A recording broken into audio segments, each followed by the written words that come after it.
So at this time, I'd like to introduce our speaker, Rae Stonehouse, and just give you a little overview of his presentation. So, are you an idea person?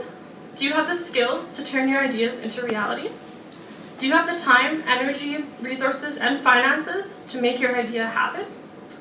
Mary Kay Ash said, "Ideas are a dime a dozen. People who implement them are priceless." Sometimes, no, let's change that to most of the time. To make things happen, you have to involve other people. People with the money, the resources, the time, and the energy to make things happen.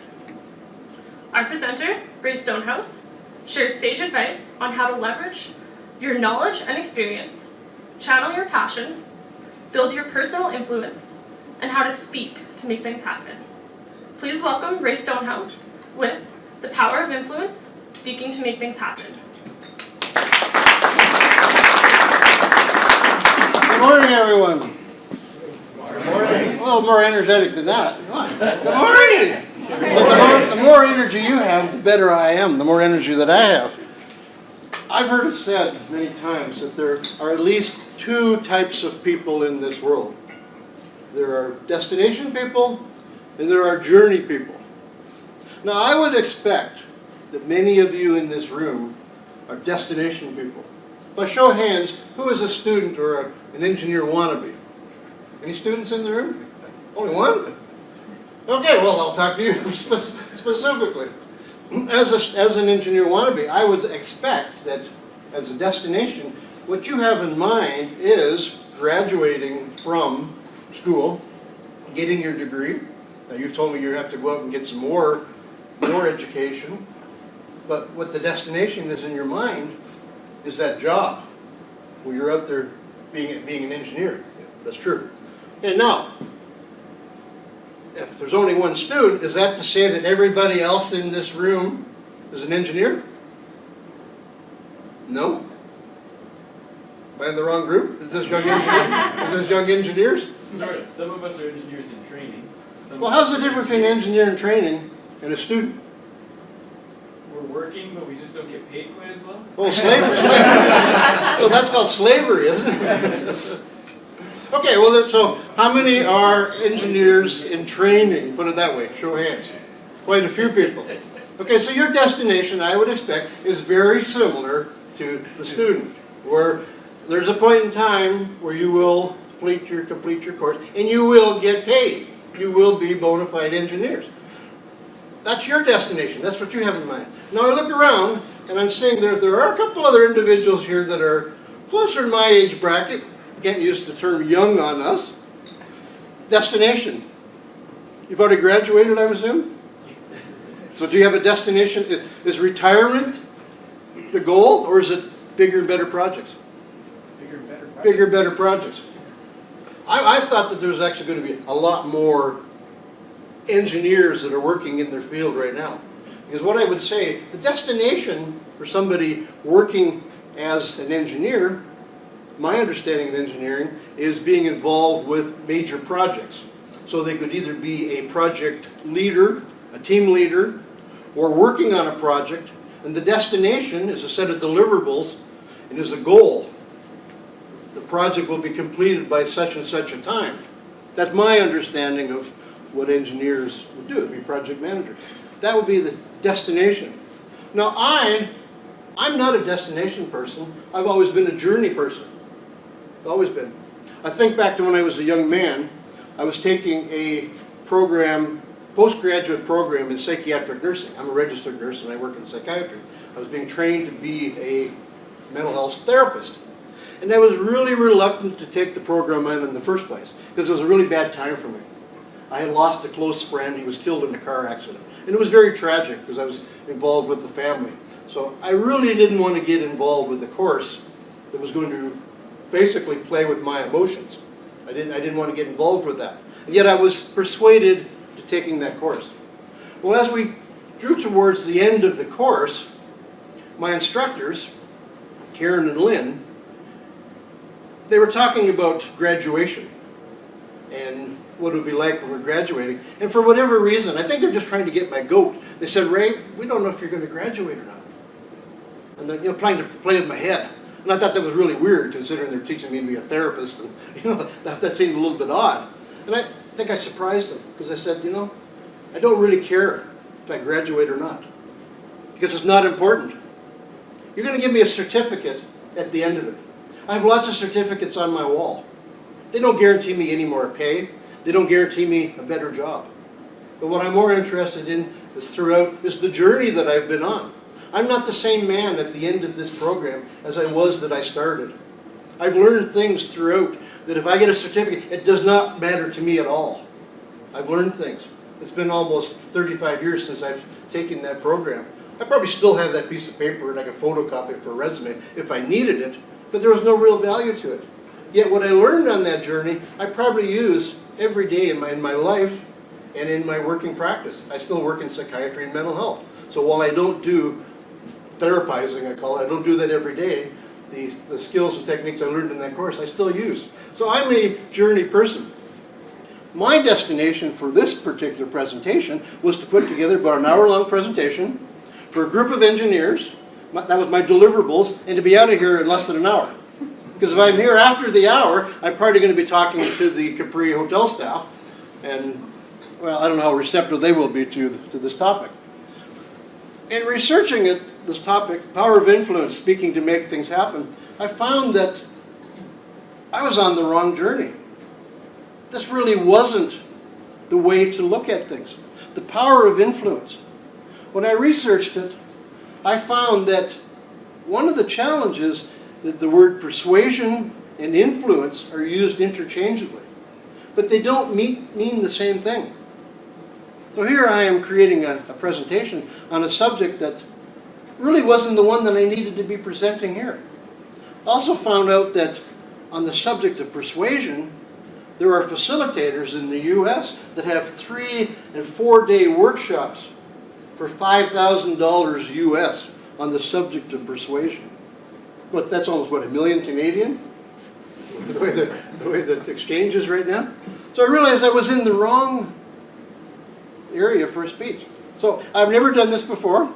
I actually changed the speech. I changed the direction of it. So I like a little bit of a drum roll. This is pretty exciting, so nice big drum roll. Okay, ready? Here we go. Okay. The power of persuasion, speaking to make things happen. Okay, a little anticlimactic, but it's good to build up a little bit of drama in your presentation. When I researched influence and persuasion, the way I like to do presentations, I call it the onion approach. I take a look at the onion from the outside, and I look at it from different directions, the subject. I take a layer off of it, peel it back a little bit, and explore a little bit more, perhaps go back. I call that the onion approach. I hope you find it appealing. That's the correct response. Ooh, hopefully that'll be the only pun. In my research, I found a woman named Nicole DeFalco. I haven't got a clue who she is, but she created an interesting blog where she explored the subject of persuasion.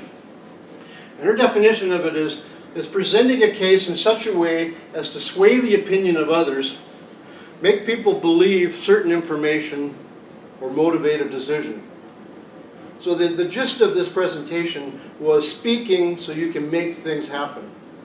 While influence is important, touch on a little bit in the future here, persuasion is really how you make things happen. You get people to do things by persuading them. Now, on the other hand, she's talking about influence.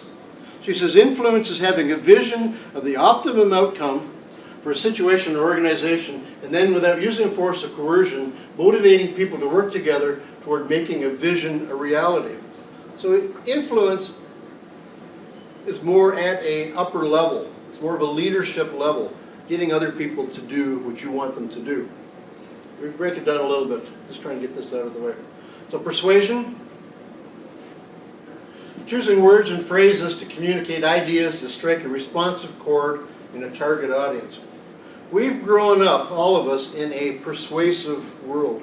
We're bombarded, they say, with some 3,500 persuasive messages every single day, whether it be from the advertising world, promotion world, somebody trying to get us to do something. We're bombarded with that. You can see it even listening to the advertisements. They target market. If you're age 55 years and older and you own your own house, you might have seen that one, you probably don't focus on it if you're not 55 years or older, but they tell you, they put the element of fear. They set it up so that you listen to it from that point on. So they're striking a responsive chord in that target audience, age 55 years and older. Using a decision matrix to steer a conversation through a path of predictive choices. Do you use algorithms in engineering? Do you somewhat familiar with the concept? Have you ever answered the phone at supper time? Pick it up. Hello, my name is, and it's a telemarketer? A telemarketer, you can guarantee that they are using a decision matrix. They are taking you through a series of questions that it doesn't matter what your response is, they have another one to go to. I had this live in my house last week. My son was sitting up front and he told me there's somebody who wanted to see me. I go up, there's a young fellow selling a security system for my house. He says, I don't know if you noticed, sir, but all the houses in your area have this little orange card. Well, I hadn't noticed, but even if I had said yes, he had an answer for that. If I said no, well, this is what I'm going to talk about. I am selling a home security system that won't cost you a penny. Well, I'm sorry, I don't have any money. No, sir, it won't cost you any money. So it didn't matter what I said, he would take me in another route. He had another answer. I finally had to pull out my heavy-duty stopper. Sorry, my rule is, under no circumstances do I deal with door-to-door salesperson. Well, why is that, sir? Because I've been taken advantage of every single time, and I will no longer do that. Have a good day. And I left and I went into the house. That's a decision matrix. So they are trying to do is they are trying to persuade you through a series of questions so that you lead to positive response on their side. And when I did check it out online, it wasn't good. The equipment was free. All it would do was cost me $2,800 over the next 3 months or 3 years for monthly payments. Orchestrating environmental conditions to which interact with each other, with others, in order to optimize the likelihood of desirable outcome. Every single one of us has been exposed to this. You ever go grocery shopping? Think of this as the grocery store. All the vital things that you need in life are on the perimeter. You may have your bake shop over here, you've got your dairy over here, you've got your vegetables, and you've got your meat. If you're living by just what you need for the essentials, you can do the perimeter, you're out in 10 minutes. You're good to go. But what do? They make aisles. And on the aisles, they fill it up with nice to have stuff or impulse buying items. So it's like a rat's maze. You go up and down and you're exposed to things that you didn't even know that you needed until you saw it. Especially if you're hungry, you really needed it. It's amazing that they let two-way traffic go on these, because I can just see them. The whole intent is to draw you past, expose you past different aisles so that you're forced into buying and spending money at their business. Now what happens when you come up to the cashier? What do you see beside you when you're waiting to buy your goods, pay for your goods? Chocolates, candies, all the impulse things. And they're all at the level of young children. All the temper tantrums I've seen in life, they're probably at a grocery store when the mom said, no, you can't have that. So this is an example of orchestrating an environmental, persuading you into buying something. Now back to influence again. Influence is one of the defining attributes of leaders. Great leaders seldom need to persuade, they only need to explain. Higher level persuasion is a little bit different. They have reputation, they have experience. They don't need to convince people, they just need to explain why it's important to do. I found this also on that web page. Influence is about people. It's an acronym. Powerful everyday opportunities to persuade that are lasting and ethical. I think there's a whole presentation to be done specifically on influence, but I think to be influential, you have to be further into your career. Any career, not just engineering, but any career. To be influential, you have to be self-confident, you have to be experienced in your profession, you have to build a reputation of quality, you have to build a network of people. To be able to influence people, you have to know people that you can influence.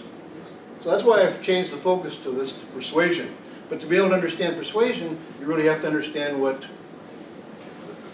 influence is. Now, whereas persuasion can be effectively used by anyone with a good enough story to tell, influence can only be used by leaders. We quite often see celebrities, movie stars, entertainers get behind a social cause, whether it's save the saber-toothed tigers, save the lions, save the whales. They can persuade you, but they can't necessarily influence you. They have the experience, they have the self-confidence, and they can talk you into doing something. Only by leaders, when I think of leaders that were able to influence people without having to persuade, I think of people like Mahatma Gandhi in India, who through peaceful, I don't think revolution is a good word, but a peaceful movement was able to topple the British government for self-government. Mother Teresa, working third world countries in poverty, she didn't get out there and give great speeches. She did it passively. She influenced people. As I said, we've been exposed to some 3,500 messages a day. And it started at birth. I think back to when I was young, you had to try and persuade people to get what you wanted. I can remember, probably about 6 or 7 years old, crying almost to convince my parents that I needed to watch a show that was on at 7 o'clock on the television. Well, the problem was, this is back in the days, the houses only had one television. Can you imagine that? This is way back in the olden days. And the parents had the control of the TV set. So there's no way, it didn't matter what I was going to say, I was never going to be able to watch that show that they were watching at the same time. Only one television set. This is back in the days there was only one bathroom in the house too. This is really the olden days. Then I can remember persuasion being used by my father. Father, mother, 5 kids, Volkswagen Beetle. Sunday drive. You can imagine all age of kids, it was quite chaotic. My father would persuade us, if you are all behaved, we'll stop off at the Dairy Queen and we'll get you an ice cream cone. So that was persuasion, and it was bribery in some sense. So of course we're going to be quiet because we wanted that cone. This is back in the days that you could get a cone for a nickel. They're called nickel cones. They were very tiny. Nowadays, it's probably a taster at other ice cream stores. So I learned that if I was good, I'd get something at the Dairy Queen. Now as an adult, I have an ice cream addiction. I can't go by the Dairy Queen without stopping in to get something because I'm good. I'm a good boy. I deserve to have ice cream. Now I'm type 2 diabetic. Thanks, Dad.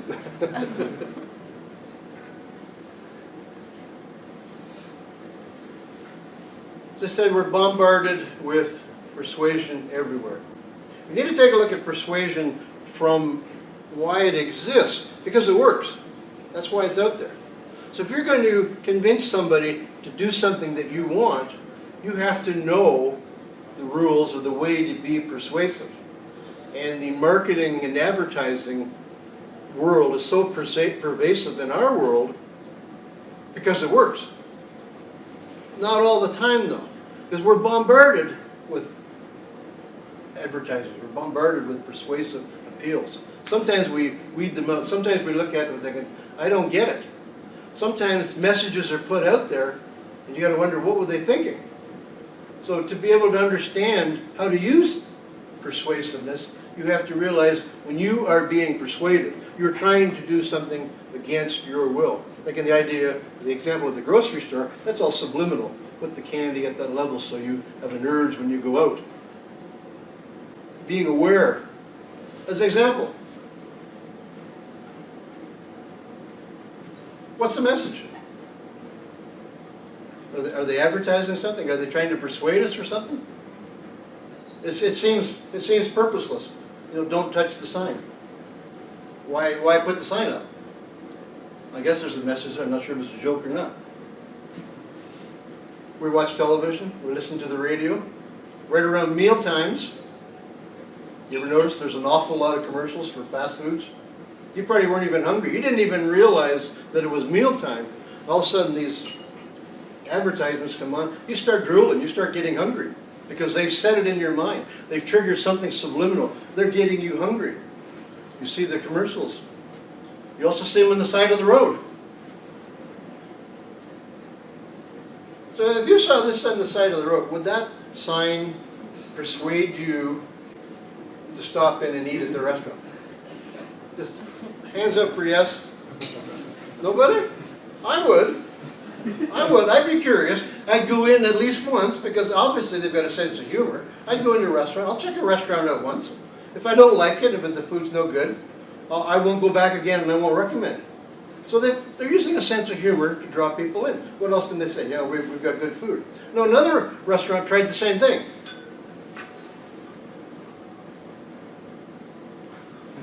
Now, would you eat at this restaurant? I don't think I would. Certainly not. Yes, a sense of humor, but it sets up the element of doubt that they're persuading you, but not necessarily in the way you want to go. There's so much messages out there. We have to filter them out. Some of them are legitimate. Nothing wrong with in business. We're all in business. We may not be the business owners, but we work for a business. The business are created to make money. Business makes money, we get paid. So those are all legitimate. Businesses have to advertise. Businesses have to promote. That's a perfectly normal way of doing things. However, there are people out there, sometimes they're unscrupulous, sometimes they're not. There are powerful lobbyist organizations out there where they have some very experienced speakers that they make a large amount of money, and their task is to convince people, to persuade them to make decisions in their behalf. A couple examples that I can think of, kind of related to my healthcare background. Back about a decade or so, I think most of us are familiar with the Canada Food Guide. You ever heard of it? Did you follow it? Could you quote some of the levels on them? Back about a decade ago, they wanted to make some changes to it. They wanted to add tofu as an upper level protein substitute, which, if you like tofu, it is a protein substitute. It's not a meat substitute, it's awful. I'm not a proponent of tofu, but many people are. And they wanted to have it posted on the food guide. But what happened was, lobbyists from the beef industry said, no way, we want to be up there, beef, and you should be having beef 5 to 6 times a week. Was it based on science? No. It was based strictly on economics. They wanted beef up there as another way to advertise their product. If it's in the Canada Food Guide, and it says you're supposed to have it 4 to 6 times a week, you're going to buy more beef. That's what the purpose of it was. So that's an example of a lobbyist. Now there's even a more ludicrous one. In the American version, they have what's called a food pyramid. And the bottom foods are foods that you should have on a daily basis, like your grains and your starches. And you work your way up. Well, as towards the top of the level, they have vegetables. Well, a very powerful tomato growers lobbyist group wanted to get ketchup designated as an essential food, so that you had to have ketchup every day. It never went through, but that just shows how lobbyists get out there and try and persuade. You know, there's lobbyists everywhere. Every level of government, there's lobbyists trying to promote somebody else's interest. So when something happens, you have to wonder, you know, the saying is, you know, you're wondering about something, is follow the money. Who benefits from this decision? You see a decision made in government, you got to go, you know, what's going on here? And I just got bacon, because I don't know if this is a real group or not, but I think it's a powerful lobbyist group for bacon lovers. We can rally behind it. You know, eat bacon. I'm finding more and more things. And what they do, these lobbyist groups, they'll come up with a persuasive argument. Well, there's an argument there, save the plants. And they'll come up with a fact to prove the point. You know, that's true. Bacon is much healthier. You got to wonder what the other 17 facts were. So bacon, the healthier choice. So as I say, there's powerful lobby groups out there trying to persuade. So persuasion is everywhere. We're going to look at in the next part is how persuasion works, how we can use it in persuasive appeals so that we're aware of what people are trying to persuade, how people are trying to persuade us. Now we're looking at how we can persuade other people. So this is a typical scenario, and I'm thinking from engineers. Does this sound familiar? Day one, maybe engineering school, problem, calls, and solution. Okay, so you isolate the problem. If you're going to ask for help for something, you're going to persuade somebody to do something, you have to know what the problem is. You have to be able to expand upon it and maybe even put it into other people's words so that they can understand it. You have to also identify the causes. Now this process, use, like I said, we use it in engineering. We also use it in nursing. We have the nursing process. We give somebody, if they have a problem, we give them a nursing diagnosis, not a medical diagnosis, because we're not doctors. We give them a nursing diagnosis. So it could be inadequate coping skills. That would be a nursing diagnosis. The next part is we identify the causes. So we would say, as seen by excessive drinking, excessive gambling, excessive online web use. So we've identified the causes. And we would say related to. The third part of it is you create workable solutions. So you're making a presentation to somebody to persuade them, this is what you're doing. This is a very quick overview. You're isolating the problem, identifying the cause, and coming up with your solutions that you want to sell them on. So we're going to take a look at the content of persuasion. Logos, pathos, and ethos. Three Musketeers? Everybody recognize those names? No, not Three Musketeers. And they're not any of the elves from Lord of the Rings either. Those look like elf names. Anybody ever heard of Aristotle? 4th century, Greece. Wrote a book called On Rhetoric. Anybody read it? Good, because I was hoping you weren't going to ask me any questions. He identified 3 different elements of a persuasive speech that I'm thinking this is probably one of the most quoted books in history that nobody's ever read. Everybody seems to know this portion of it. So let's break it down into logos. You're having a persuasive discussion. You're trying to convince somebody to do something. You need to speak with logic. That's the logos part of it. What's showing in this graphic here is a series of columns. The columns are helping support a roof or ceiling, whatever is up there, an upper structure. You could take one of those pillars away, likely it would still hold the structure. You could probably take 2 or 3 strategically placed away, or taken away, and the structure, the roof would still hold up. Now when you're coming up with an argument, you want to come up with 5 or 6, depending on the depth of the subject, of how complicated it is, you may want to come up with at least 5 or 6 different points that support your argument. Because whatever happens, it doesn't matter how large the group of people you're speaking to, there will always be somebody that disagrees with you, maybe on 1 or 2 points. So if you have 1 or 2 points that they disagree with, and they're taken away, your logic, your argument should still be strong enough to support your main theme. The second part is speaking to the heart, pathos. Now back in Aristotle's time, they felt that the heart was also your soul. They didn't think of it as an organ, a mechanical pump that pumped blood through your circulatory system. They thought it as the soul of your essence. And yet, even though we know nowadays that the heart is a pump, we still think of the heart as where you want to speak to. When you're giving a persuasive speech to people, you want to have a logical argument to back yourself up, but you want to be able to connect with the person that you're trying to get the message to.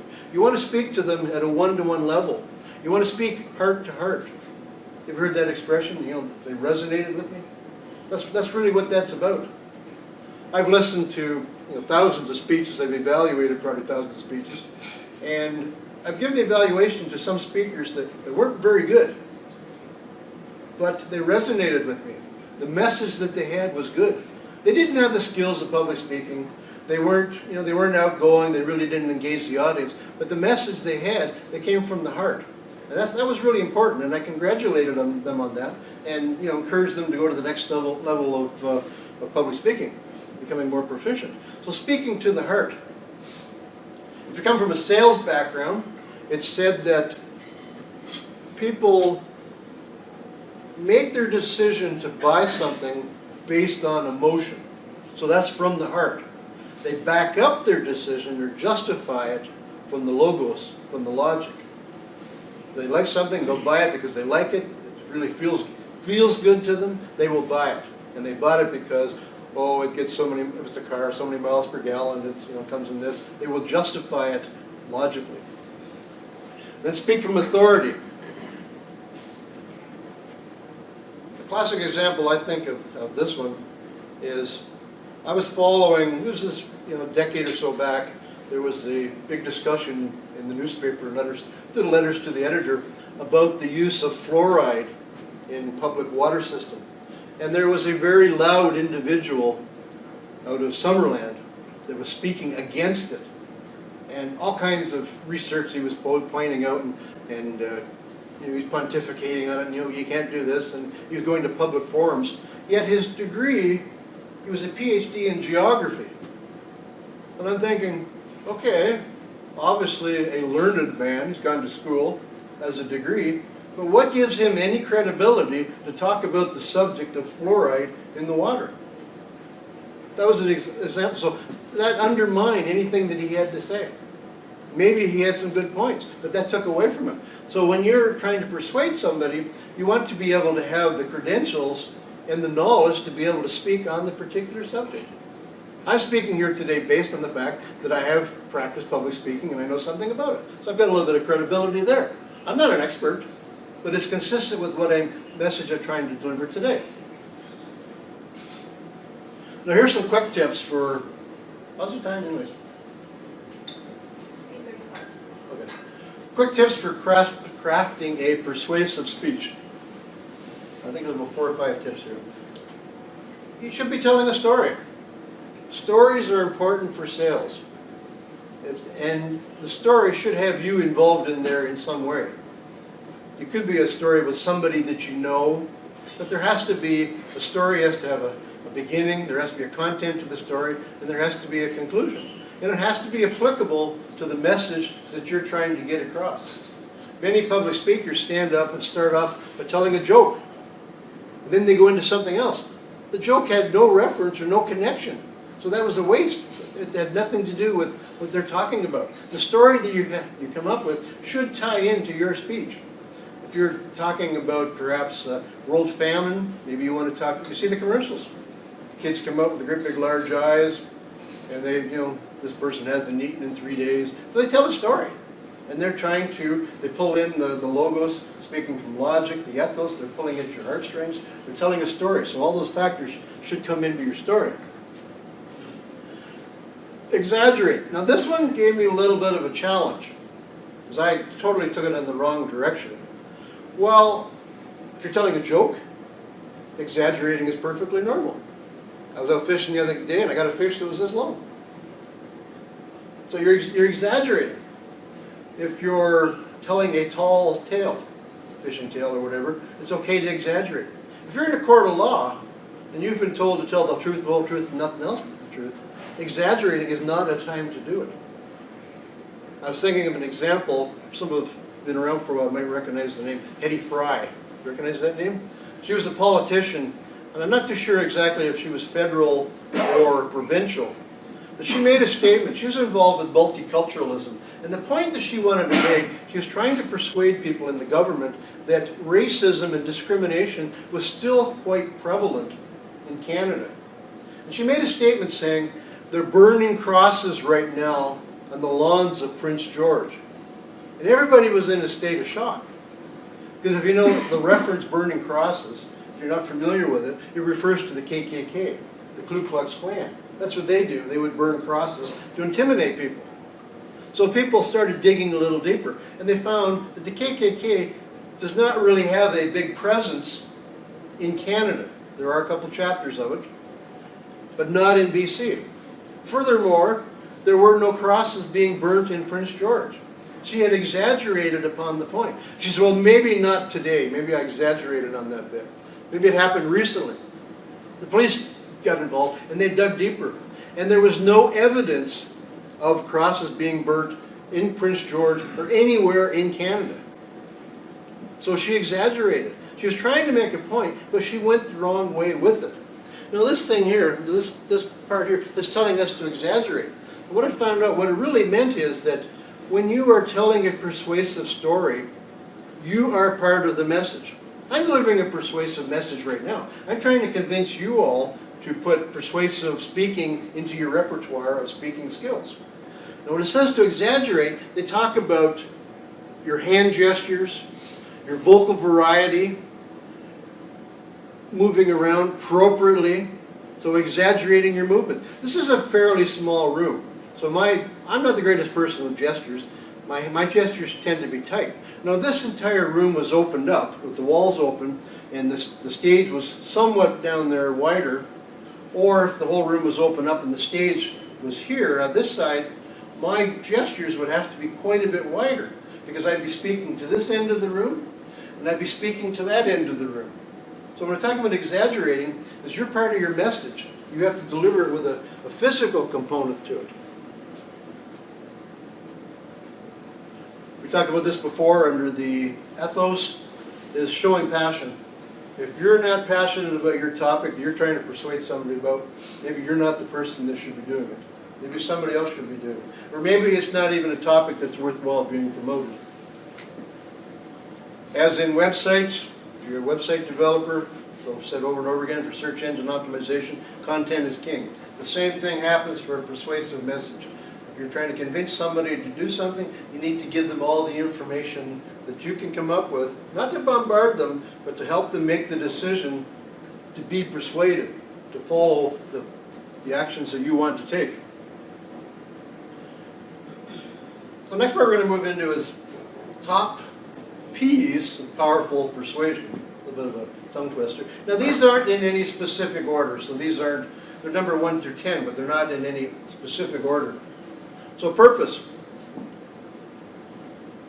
There are 4 main purposes of any oral presentation.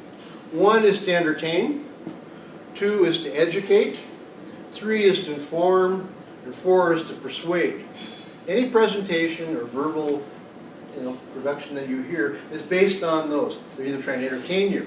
Now, in most cases, whether you're trying to inform, educate, or persuade, all 4 of those purposes should be included in it. If you're giving a persuasive speech, persuasive presentation, trying to motivate somebody, you should be educational, because odds are they may not even have heard of the topic that you're trying to persuade them on. So you have to educate them. You have to inform them. Informing is a little different than educating, because educating is you're giving facts. Informing is you're showing them why it's important. And of course, the persuasive, that's obvious. At any presentation, if you're doing an educational, you should be motivating people at the end, persuading to take a course of action. So that's the purpose. Your presentation should have a purpose. We're revisiting passion again.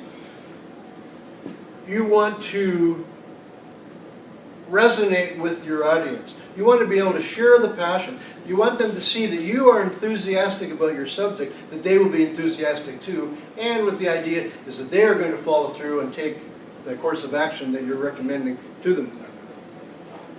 Now position. Positioning, once again, I'll refer back to that example of the fellow that was the PhD in geography talking about fluoride.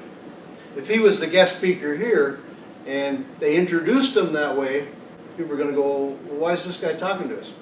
He wasn't positioned properly. However, if it was an open forum on the subject of saying fluoride is good or bad, they brought people in, and there was a nutritionist, a dietitian, perhaps a dentist, all people that had experience with the subject of fluoride, and they had credibility, then it would be appropriate those speakers were positioned. So you, as a speaker, trying to persuade somebody, you set it up from the beginning by, well, as an example, for me coming here to speak to your group. There was a little bit of a bio that I created. I'm really into self-promotion right now, so I'm really into creating that bio. So that sets up the credibility a little bit. So when it came out, there was an introduction that I wrote, and again too, that has set me up as the speaker.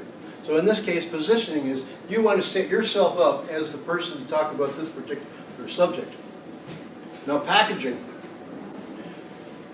TV, radio, magazines, when you look at advertising, there's an awful lot of packaging that goes on.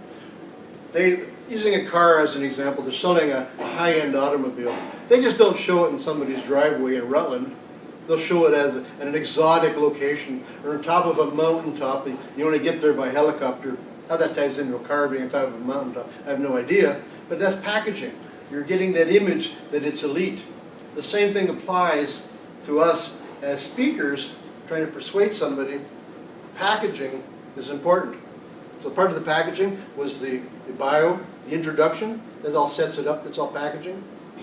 Now, I knew I was coming to a group of professionals today. I expected the attire to be business casual, which it pretty well is. I've got a tuxedo. I could have wore a tuxedo today, but it wouldn't really have been appropriate because it wouldn't have been packaged properly. It would have been overdressed. I tossed and turned, or I hummed and hawed about wearing a tie. I think, how casual do I want to go? But I decided to go with the full deal, full deal package. So that's part of the packaging. Peak. Peak means grabbing somebody's interest. And we're all familiar with this one. Think back to you're watching television and you're starting to cross your legs because your bladder's getting full. You're just waiting for that commercial to come. And the old days they used to put a little wait dot in the corner telling you the commercial's coming up. So you're counting. You're waiting for that commercial to come up. Just when you're ready to run, they throw something on there that grabs your attention right away. Oh no, you're going to have to wait. You can't leave the commercial because you'll miss it. So you stay and you watch and you miss your break. So you got to miss something because you got to get up to the bathroom. That was the days before we had PVRs. Nowadays you record everything and you just fast forward. You don't even look at the commercials, or you take a break when you want. But the idea is to pique your audience's interest. You're going to try and persuade them for something. The expression is often used, don't judge a book by its cover. You heard that one? But people do it all the time. They do it for speakers. They do it for books. They do it for presentations. You only have some 30 seconds to be able to grab your audience's attention. You want to pique their attention. You got to pretty quickly answer these questions. You got to answer the what's in it for me. Every audience member is thinking, why should I be sitting here listening to this speaker? So what's in it for me? So you want to grab their interest from the get-go. You're trying to persuade somebody.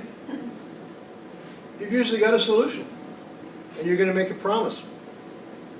My promise for this session is if you put some of these techniques in play, I promise that you'll have a better luck with persuading people to do the things that you want to, even putting something in practice. I promise you that. That's a promise. Whenever you listen to advertising, there's usually almost always a promise. You see the advertisement, the direct marketing on television. If you buy this right now, operators are standing by, but wait. If you order right now in the next 5 minutes, we'll not only send you 2, we'll send you 5 more of these, and the operator's got nothing to do standing by. So that's a promise that they'll send you more. Now this, first off, it looks like a typo. Promise and premise are a little bit different. A promise is where you, as we just said, you make a promise to somebody that you will do something. The premise is that if they follow the promise this way, this is the results that they get. So the promise for me would be, okay, if you take some of the steps that we've learned here, we've talked about, and put them into practice, try some of them in your presentations, and you take a look at if they work, and you adjust them for the next time, you will be more successful. You may not be perfect your first time, but the premise is that if you practice these skills, get out there and use them, you will have more luck being persuasive. That's the premise. So if you do this, this will result. This is a bit of a review point from the earlier one of logos, where you come up with your logical points. So every persuasive argument, you need to have your series of points, the points that you want to make to win people's favor. You also have to be prepared for the argument. As I said, not everybody's going to agree with your points. They may have their own counter-argument. If you're trying to persuade somebody to do something, you need to have an argument well, I've tried, I tried this before and it didn't work. So you need to have a response expecting that, thinking, okay, that's a fair enough question. I have seen that. What somebody tried was this, or this is the solution that worked in that case before. Or maybe we can talk about that after. But you need to have both sides. You need to be prepared to argue your points. Pictures. You ever try finding a graphic that illustrates pictures? I wasn't able to find one. That's supposed to be a picture, a graphic of a picture. Your presentation, you are trying to persuade somebody to do something. So you are, in essence, painting a picture with your words. That's one side of things. The words that you choose in your presentation should have a significance or should have value, not wasting words. The language you should use should be appropriate for the group that you're speaking to. Every group, every professional group has its own lingo. So the words you use should be specific to that profession and not to some other group. Not using acronyms that don't make any sense to other groups. So you need to paint a picture of what it is, the action that you want people to take. The same thing nowadays, if you're going to be doing a presentation, the expectation is that you will have some kind of a visual presentation, whether it be PowerPoint or Prezi, or there's some other versions, alternative versions out there. But the expectation is that you are going to have something. Speaking of which, a little late now, but I'll pass these out. Forgot to do that. That was a no-no. Yeah, that was a no-no moment. Supposed to be what I'm passing out is a handout that I should have done earlier in the beginning to help work your way through this presentation. So the idea with pictures is that you're providing audio visuals, you're providing handouts, you're providing any supporting material that you can use to promote your argument. The flip side of that is that there's something called death by PowerPoint. Anybody ever heard of that? Death by PowerPoint? I mean, you had instructors in school that wrote every single word on a PowerPoint slide, didn't say anything. I've tried to keep the words down to a minimal in this presentation. That would take away. If people are spending all the time reading the points on there and not listening to you, they don't need you. So you want to keep it simple, one message at a time. Provocation, the 10th one, the 10th P, persuasive speaking. You're trying to get people to take an action. You're trying to provoke them into doing something. When you think of any commercial and advertisement you hear on the radio or see on television, the final call for action is to get you to do something. Call now, send your money, contact us, visit our website. You're trying to persuade somebody, this is the point that you want to make your pitch. The action that you want them to take. So far we've been talking about just some background stuff. But as I said, what I realized I could easily do a 2-3 day workshop on the subject of persuading. I've talked about giving you some ideas, things to keep in mind. So how do you actually become an expert at persuading? Any ideas? How do you become an expert at persuading? Practice. Practice. Where do you practice? Anywhere. Anywhere. Almost anywhere. Here's the setup. Somebody asked me before if I was familiar with, Brian asked me if I was familiar with Toastmasters at all. Here's how you can practice. Anybody ever heard of Toastmasters? Show of hands. Okay, almost everybody's heard of Toastmasters. Okay, next question. What do you know about Toastmasters? What is it? What do they do? They make leaders. That's a cheating. But what do they do? Practice speaking? Has everybody heard that? I joined Toastmasters some 22 years ago because I was absolutely terrified of public speaking. At that time, I was having literally panic attacks. I do a presentation on the fear and anxiety that people have as public speaking. And at that time, what kept me from public speaking was a major panic attack. You know, anybody ever had a panic attack? Anybody can relate to it? Okay, people that have it have felt that their life is passing before them. They think they're going to die. Heart's pounding. Well, that's one of the minor ones. I had to give a speech. And I knew that speech backward and forward. I can even remember it now. It was May 13th, 1978. It was 2 o'clock in the afternoon.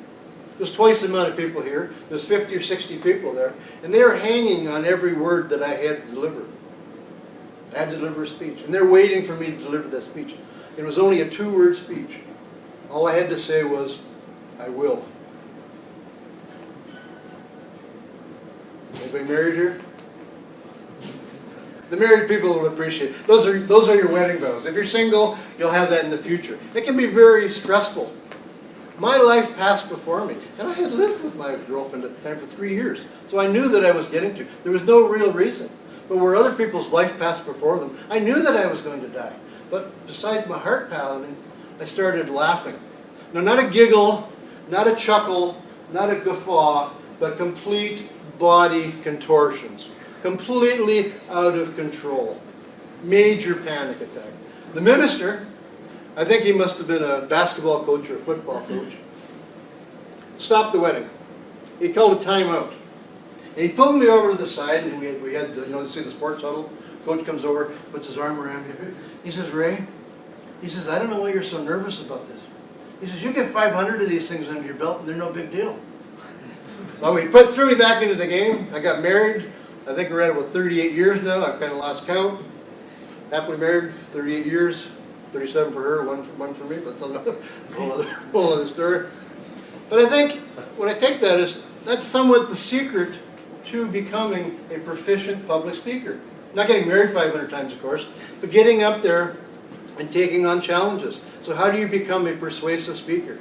You don't learn public speaking by osmosis. You have to break what I call one of the strongest forces in the world. Your engineers, maybe not, maybe you haven't even heard of this. Strongest force in the world. Bung glue. You heard of bung glue? Bung glue is what glues your butt to the chair that prevents you from standing up and speaking in public. If you can break that force of nature and get up and start speaking, that's when you become a stronger individual. That's where you start developing your public speaking skills. And I think it was the 2000 World Champion of Public Speaking, Darren McCrory, says the secret to becoming an excellent public speaker is stage time, stage time, stage time. And this is really where a Toastmasters club comes into play. Now, who actually lives out of town here? There's a few from out of town. Okay, so most of you are in town. Now, Toastmasters, about 3 years, when I first joined, I'm having time here. Okay. When I first joined Toastmasters 21 years ago, I got into it because I was terrified of public speaking. I was involved in many leadership positions up until that point. But what I found out was that to be a leader, you had to be a communicator. And while I could get the job easy enough, the position, because nobody else wanted it, taking it to the next level was difficult because I was terrified of public speaking. I was shy. So that was limiting me. The only way to do that was to develop my public speaking skills. And what I found out was to be a leader, you needed to be a communicator. The better communicator you became, more leadership opportunities presented themselves. So I joined Toastmasters on somebody's advice to practice my public speaking skills, because that's what it was about at the time. But what I learned was, it really wasn't about public speaking, it was about developing your self-confidence. At that time I had an expression that I used, and some of you might recognize it from Conan the Barbarian, that what doesn't kill you makes you stronger. That was the mindset I was at the time. But after a while in the Toastmaster program, I changed my mind, and I changed it to, that which challenges you makes you stronger. So once I engaged in the program, going on a regular basis, I was scared in the beginning. I started taking on different speeches. And probably one of the first speeches you do is an icebreaker speech where you introduce yourself to the group. It's a short speech. It's called the icebreaker. You're breaking the ice. I think I went 10 months before doing it because I was terrified. But once I got that ice broken, I continued to deliver speeches and still remain active in the club. Now in Kelowna, this is my particular club, Kelowna Flying Solo Toastmasters. I've been a member of that club going on 16, 17 years, and the backbone of it probably about the last 5 or 10 years. Toastmasters has become a major portion of my life. While I started off as public speaking, as my self-confidence developed, I started taking on more opportunities. And I found out that sometimes opportunities are disguised as hard work. I took these opportunities on, and I took on more challenging roles in public speaking. At the same time, I started taking on leadership roles. Back about 4 years ago, Toastmasters changed the branding to where leaders are made. They did some polling and research into corporate America, and they found out that there is a shortage of leaders in corporate America. So that would include Canada too. Shortage of leaders. And Toastmasters is rebranding themselves, trying to become the world's leading provider of inexpensive communication and leadership training. I've known hundreds and hundreds of people go through the program. I've seen shy people. I've seen people that one fellow that he joined our club. He was giving his icebreaker speech. He was crying. He had to sit down because he was so terrified. Now he wants to be a motivational speaker. After a year, he's doing that. I heard a story about a fellow that was giving his icebreaker speech. Big guy, passed out, dropped right to the floor. Got up the second time, did it, dropped right to the floor. So what they did was they got 2 big burly fellows to hold him up. He got that icebreaker out of the way. Within that short period of time, we have contests, and he won at his club contest, he won at his area, he won at his division. He became a district winner. If he hadn't had somebody literally support him physically, he wouldn't have had that. He would have let his fear of public speaking control him. And this is really what happens at a Toastmasters club. My club, Tuesday night, Flying Solo Rotary Center for the Arts. You're all welcome to visit. Guests are always welcome. There's people at different levels. We've had 4 or 5 people join in this past week, so they're all brand new. We have experienced people. You learn public speaking. You learn persuasive speeches. One of the speeches that the fellow gave the other night that I passed out early was called persuasive speaking. And he was talking about a lesson he learned early in life. And he's trying to persuade us not to make the mistakes that he did. Any questions about Toastmasters? Or any questions about this? Do you know all the answers? So, no questions with that. I invite you to come out to Flying Solo. There are other Toastmaster clubs that might work for you for time of day. There's a breakfast club first thing in the morning. On Thursdays, I believe it is, downtown. There's a couple of noontime clubs that meet twice a month. There's also a Monday night community club and a Tuesday night community club. That's my presentation. Go out, persuade people. Thanks for inviting me in to speak to you.